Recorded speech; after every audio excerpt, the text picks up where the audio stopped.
What up, my awesome listeners? This is Ryan here. And sorry I bailed on you guys yesterday, but to make it up for you guys, I have a special guest speaker, Eric. Hey, what's up? And today's particular topic is living below your means, living within your means. What are the good sides? What are the bad sides? So for those of you that don't know what living below your means or living at your means is that the income that you earn and the amount of money that you spend, is it the same? Are you spending more than you make? Like, you really want to really look at yourself here. After when you balance out that checkbook, how much do you actually have left? Are you in the negative? Are you not in the negative? What is going on there? So living below your means is, of course, every single time when you cash that check, after all of your expenditures, you have a little bit left. Maybe to invest, maybe to save. Hopefully that rainy day never comes, but who knows? So, that's it. Alright. What's your 2 cents, buddy? Well, it definitely requires discipline because, you can't, it requires discipline and patience because, let's say the newest, latest video game comes out, like Kingdom Hearts 3 did, a few weeks ago. You have to, if you want to live within your means, you gotta wait. Or you have to have specifically already saved money anticipating that game. You can't just,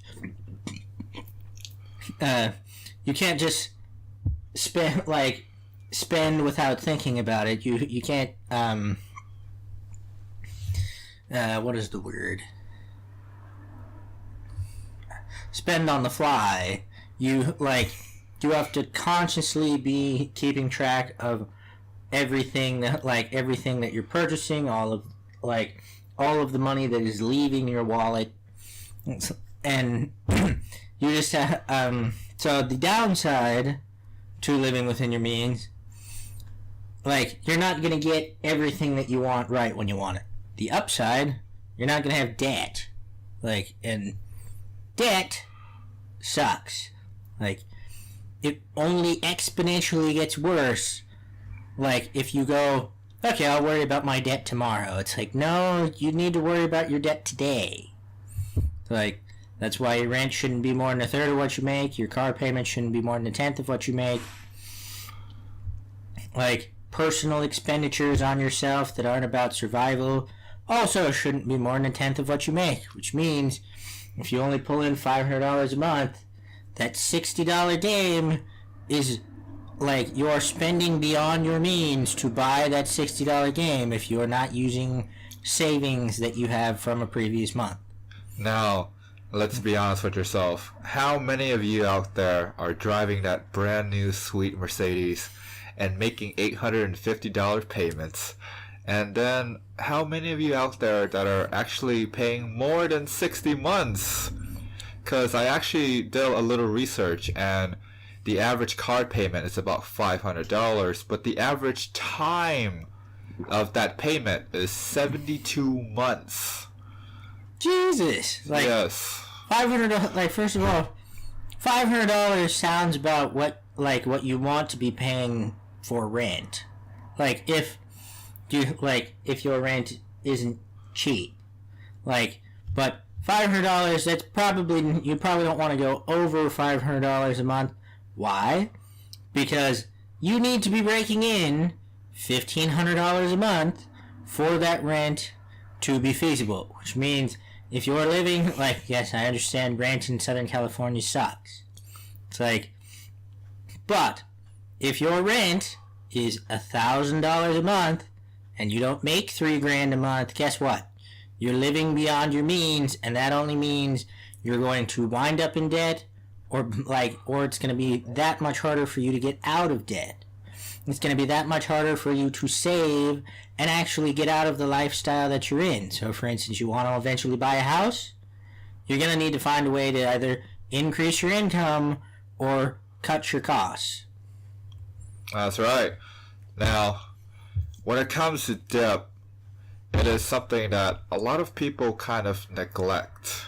Let's be honest here. A lot of people either pay the minimum which means that debt will never ever go away. Yeah, and paying the minimum amount is probably the worst thing you can do. Now I can understand if you're in a tight spot, it's that one-time event where you're not able to pay off your debt right away. That's perfectly understandable. But every other circumstance where you can be you want to be paying more than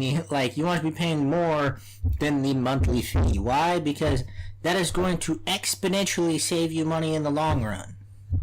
And then let's go back to the, keeping with the Joneses, because especially when you see your neighbor driving that sweet new Porsche, having that fantastic new Rolex watch, that Giorgio Armani suit, I mean, let's bring a little bit of jealousy now, does it?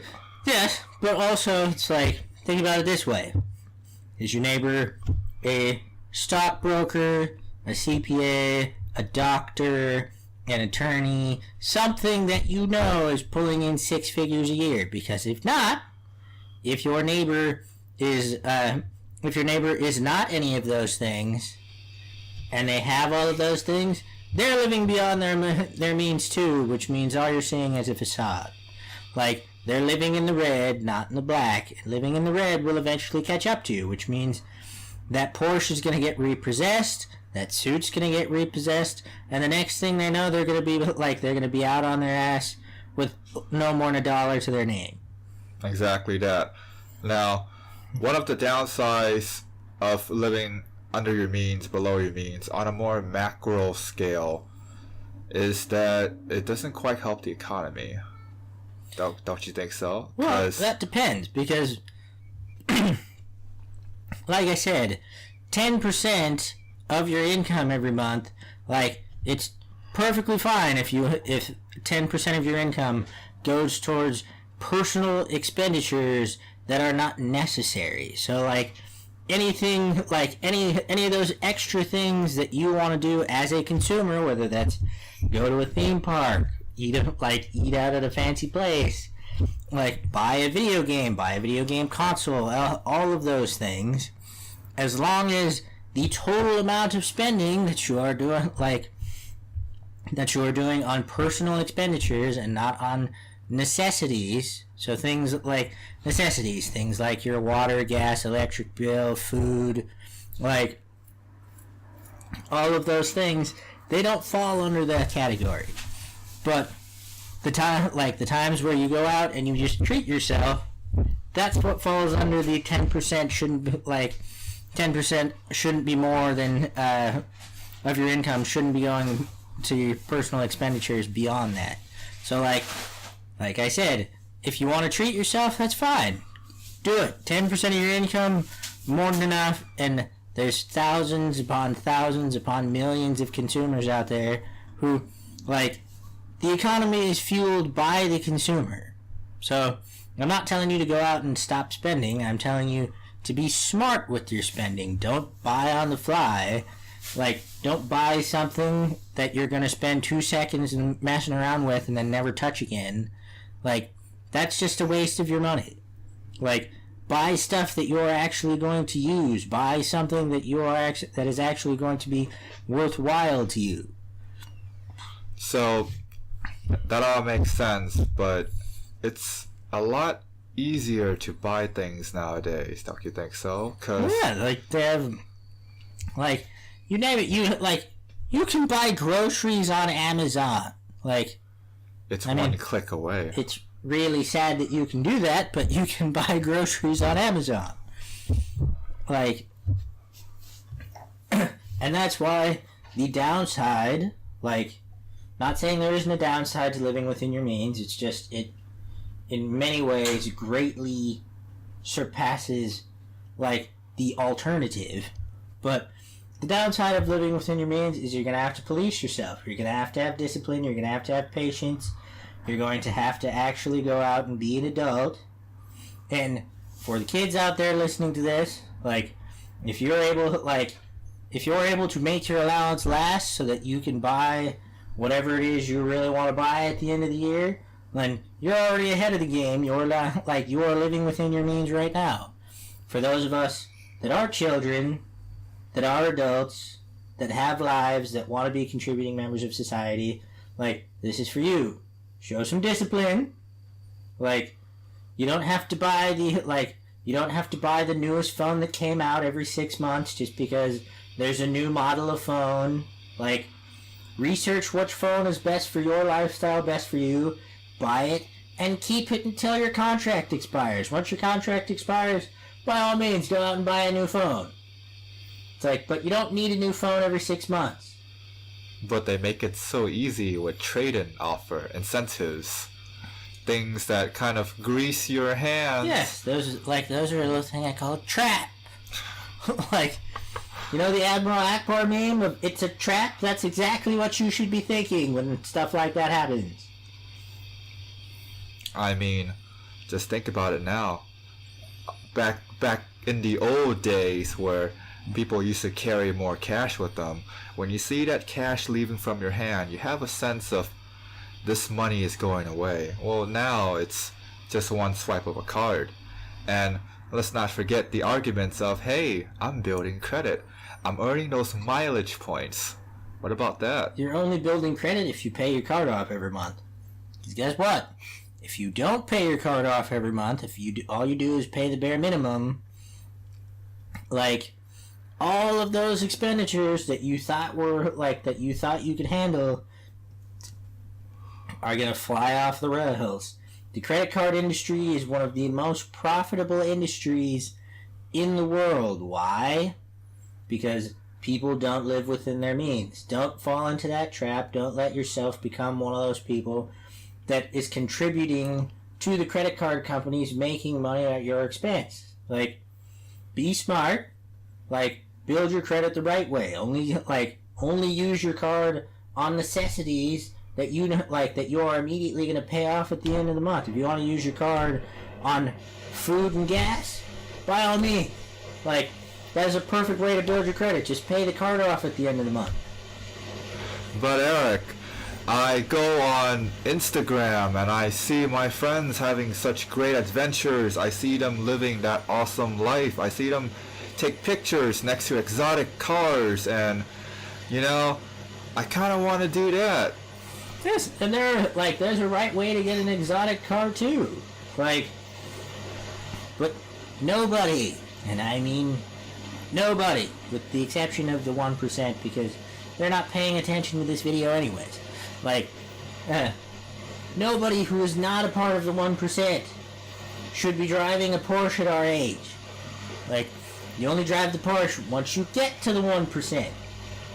Like, once you get to the 1%, and a Porsche is and the payment on a Porsche is only a tenth of your gross income, by all means, buy a Porsche. Buy a fleet of Porsches if you can still get that ratio down.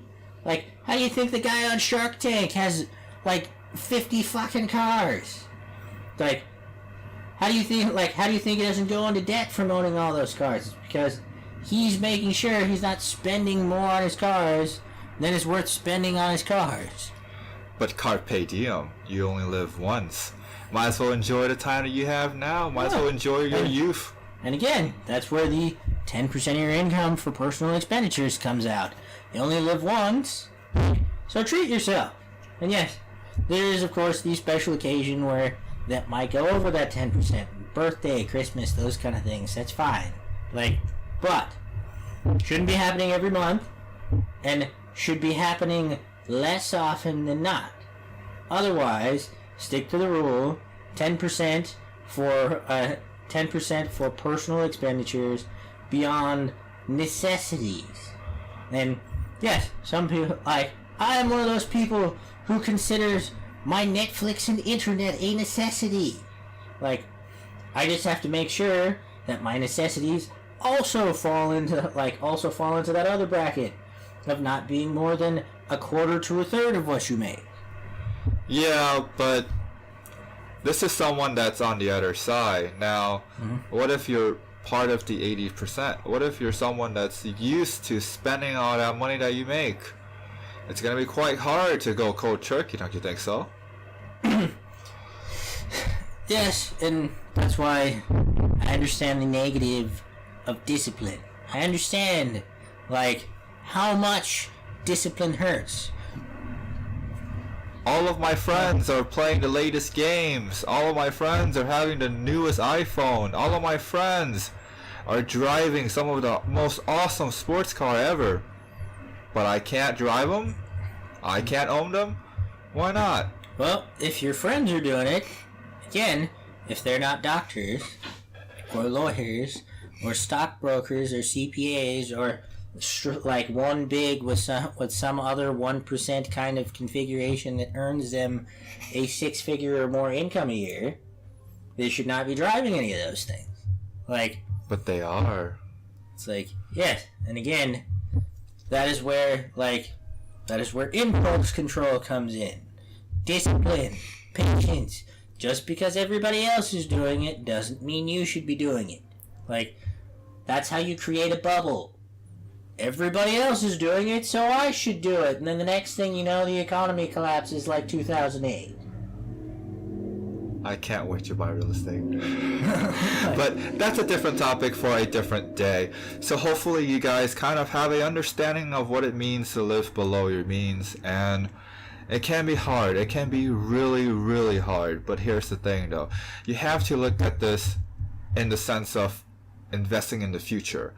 Because if you spend all that money now, you don't have money to invest. Compound interest can only go so far as your money and your income is. Don't you agree? I agree. There you go. So if you don't have that savings to put it towards investment and you don't make your money work for you, then you are going to be exactly where you are today. Except, well, maybe a nice gold watch, a nice car, and a nice bill that comes in every single month. So if you made it this far into the video and you haven't subscribed yet, click on the subscribe button down below. Don't forget to ring that bell to become part of the mighty notification squad. And of course, if you want to hear more about Eric, definitely ring that bell.